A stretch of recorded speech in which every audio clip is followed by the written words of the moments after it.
One of the keys is remember where you came from, keep that shit in the front of your mind, and when shit goes bad and it goes sideways, a lot of shit does, you're getting booed out of the fucking building, or you're coming through this injury, or people are writing you off, oh, you guys ain't gonna fucking make it, any of that shit.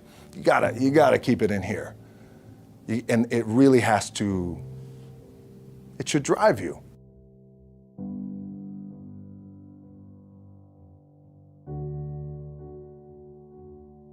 This idea and this notion that you could be anything you want, and you can accomplish anything you want, right? We hear that. You've heard that from the time you were little boys.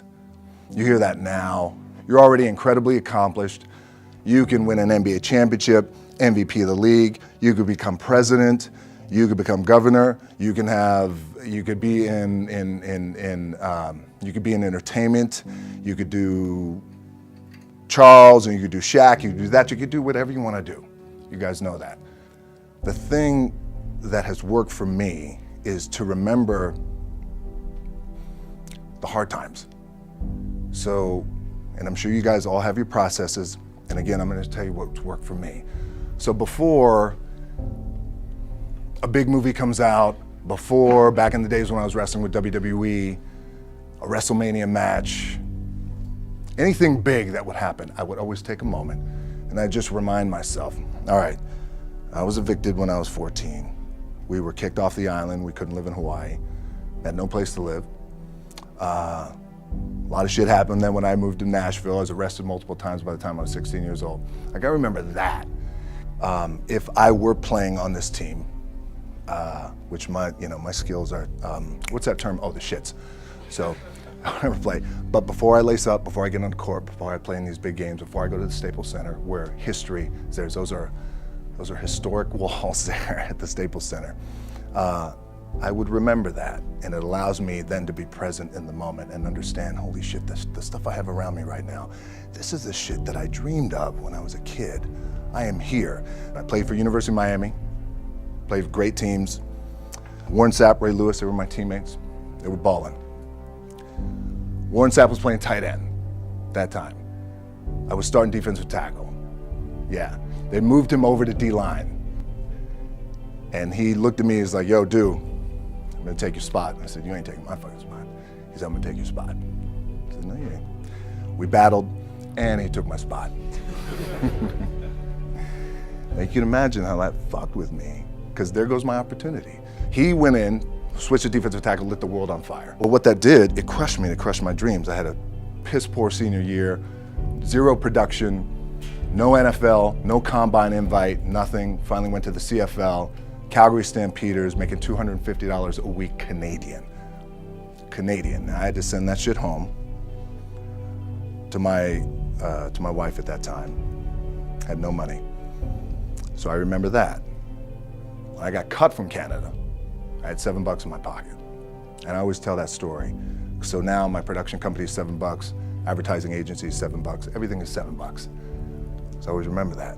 What helps me is to keep the hard times in the front of my mind, because it allows me to go into these big moments that I've worked my ass off, and you guys have worked your ass off. It allows me to go into these big moments with a different perspective. What it also does for me, and again, this is what works for me. Like, I keep my back, excuse my language, my back is up against this motherfucker every day. It's against this fucking wall. Excuse my language, ladies in the room. But it's up against this motherfucker because it's what I believe in. And when my back is against this motherfucker, then there's nowhere to go. But that way. That's it. So I feel like this could be something, an ideology and mindset that could help you, if you look at it that way. Because you made it already. We made it. We're successful boys, and we're lucky boys to be where we're at. Oh, you guys made it. Everybody's rich in the room. Nobody's gonna get evicted anymore. Anything you got, there's no more money problems, right? You got a lot of hands out now. Hey, can I get a little bit? Can I get a little bit? Right, that happens. But when you make it, for me, I need this. I need this. So every day, my back is up against this motherfucker, and this is how I operate. Now, doesn't mean you don't smile, Doesn't mean you don't laugh and joke, right? You're happy, I'm a happy guy. But when it comes to business and when it comes to executing, it's up against this. And I gotta go that way. And I don't give a fuck who is in front of me. They're not gonna stop me. I feel like for me, it feels seamless because you prepared for so long, but it's just like you guys prepping for a game. That's the fun part. That's where it's like, fuck, it's fun, man. People are paying their hard-earned dollars to come see you. They're cheering, they're going bananas, they're booing the shit out of you or on the road. That's fun. That's what you live for. I mean, that's the juice right there. The prep is where the character's made. And I just don't mean the character I play, I mean the character in here. So for me, the prep is getting with the director, getting with the producers, getting with the writers, so in essence, it's like getting with all your coaches and your different position coaches and all the meetings that you have to have, right? So that's the work you put in. The key for me was, where does it start? What's the anchor? What's the anchor? So I could have all these ambitions and you guys have all these ambitions, which is great. It's important. I'll play this role, you'll play that role. I'll execute this thing and it'll come out this summer. You guys will execute this thing during the summer, right? When it's time to really put in a lot more work. But the key with me is just always finding what the anchor is. And the fucking anchor is getting up at 4 o'clock in the morning every day before anybody else and grounding my thought process is in the no one will outwork me. No one. I love and I respect you guys. You motherfuckers won't outwork me. All starts with this. 2 hands, putting it to work. The anchor for me has always been the work in terms of the weight room training. So when I first started wrestling, I was 6 years old, rolling on the mats with my dad. My old man, a lot of you guys will know this. Yeah, Rocky Johnson.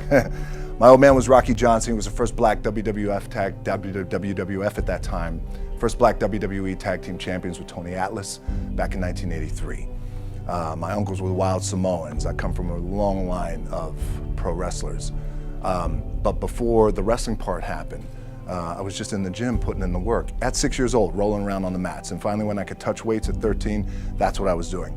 But the weight part for me and the gym part has always been, has to be the anchor. Look, at the end of the day, like again, it's the kind of stuff that I talked about at top is I have to hold on to my dad in his pickup truck came down 4 o'clock in the morning, picked me up in Miami from Tampa. We lived in a little shitty apartment in Tampa. He drove down in his little pickup truck to Miami to get me when I was cut from the CFL. I was driving up I-75. I don't know if you guys are from Florida, any of you guys, if you know, I-75 is like, especially down in Florida, Alligator Alley. I'll never forget it. It's 4 o'clock in the morning. And I thought, well, fuck. I leave home like you guys left home. I'm ready to tackle the world, to get after it, achieve my dreams and goals. Fucking crushed by 22, 23 years old. Now I gotta move back in with my mom and dad. I played on great teams though. Wait a second, this is not supposed to be my future. I'm supposed to be in the NFL right now. I'm supposed to be making a lot of coin and buying my parents shit, buying me shit, taking care of my wife, but it never happened. So I pulled out my wallet, I thought, well, let me see how much money I have. I opened it up, I had a 5, a 1, and change. I'm not fucking around, and well, at least I rounded up to $7. But I thought, God, ain't this a bitch? I got $7 in my pocket. Where the fuck do I go now? What do? I can't go back to CFL, because you know, the point comes where you hear that voice, big run's over. Like, you're done, right? So I heard that voice. So as Coach was saying, man, I hold on to that shit. I'm telling you, my back is up against this motherfucker. We laugh, we joke, we have a good time. Press is always fun to do. Sometimes you gotta make it fun. That's another thing. You gotta do your best to make press fun if you can. But my back is still up against this motherfucker. I do not forget it. What this also helps me do, and again, it works for me, is at some point, you gotta be fucking tired of not being number one. You have to be, and you gotta fucking play angry, and I play angry. Now, I'm cool and calm with my approach, and when I step out on my field, which is a set, or, you know, like, there's some, and you're always gonna have haters, and haters are like, well, God damn, man, how many movies are you gonna make, or how much shit are you gonna do? Like, you do a lot of shit. I say, yes, it's my ambition. Of course, why not? I could do it. Yeah, I love what I do. And not only that, but in what world do we not work every day? Doesn't mean, it's just like you guys in the off season. You gotta work every fucking day. It doesn't end.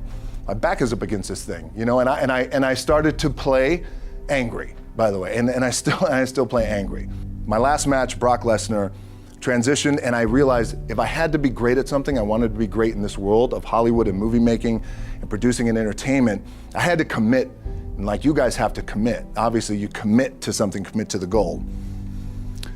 So I quietly retired. 2 years later, I thought, what the fuck did I do with my career? Because my movies were not doing well. I was written off. I was like, it was around 2006, 2007. I was like, God damn. I left, I pulled a Jim Brown. I left when I was on top, like #1 in the wrestling business, and I left. It was a ballsy, gutsy, some call it stupid move, but I had to commit and I had to follow what was in my gut. And at that time, I'll share this with you guys, and Will Smith is my boy, and I sat down at that time with the agency I was with, and they said, what do you want to accomplish? I said, I want to accomplish the world. I want the world, and I want Will Smith's career, and I said, and I mean this respectfully because I know he's here at this agency with us, I want to do it bigger and better. And they looked at me like I had 3 fucking heads, and they were like, okay. But I still stayed focused, and I still had still put in the hard work with my 2 hands, and that's it. And that's what it comes down to with you guys. One of the keys is, remember where you came from, keep that shit in the front of your mind, and when shit goes bad and it goes sideways, a lot of shit does, you're getting booed out of the fucking building, or you're coming through this injury, or people are writing you off, oh, you guys ain't gonna fucking make it, you know, any of that shit. You gotta keep it in here. And it really has to, it should drive you.